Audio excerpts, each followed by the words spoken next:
March is National Athletic Trainers Month. It's a chance to highlight the risk prevention and response that these men and women bring to the sidelines. To mark our 100th story in our Athletes at Risk series, we take a look at what happens when healthcare meets crisis and one trainer's life-saving reaction.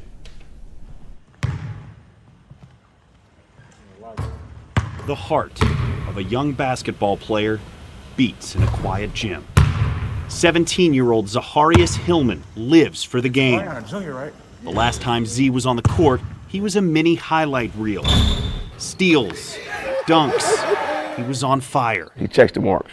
He has heart, he don't quit, he plays hard, he's tough. It was a normal night for the senior forward at Shaw High School in East Cleveland. The only thing that stood out to me prior to halftime was him pulling on his jersey, telling me to take him out. I thought I was dehydrated, so I had to come out the game, drank water.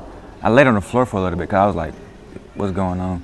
I got back in the game, I was like, I can't do it. Then came halftime, when Coach Marvin Rashad began to write the keys to the second half. I just hear one of the players say, "Hey, what's wrong with Z?" I sat next to my teammate Randy, my best friend, and I said, I'm dizzy.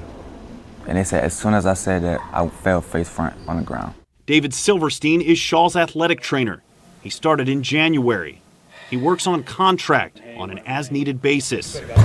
12 days in, the only athlete he knew by name was lying on the locker room floor, not breathing. He's unresponsive.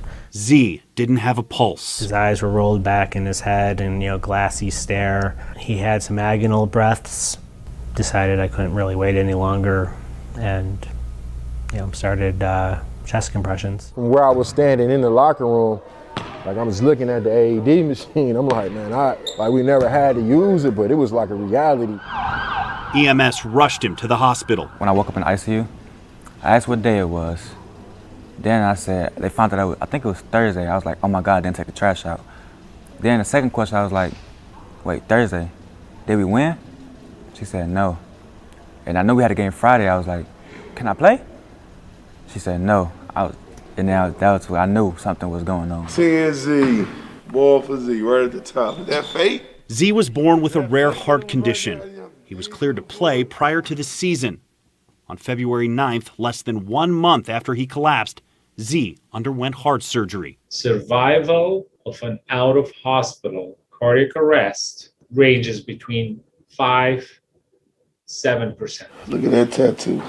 His timeline to full recovery is 6 months. I'm so thankful it's get better Z instead of rest in peace Z. What if Silverstein hadn't been there? I've thought about that. What if Shaw had no athletic trainer? I mean, what would have happened? When I saw him, he gave me a big hug and made it all worth it. Makes everything worth it. The heart of a young basketball player beats in a quiet gym. Now, the surgeon told us that Zaharias is alive because everything that happened that night went right. That's not always the case. This story is a shining example of the need for more athletic trainers and AEDs on high school sidelines. From local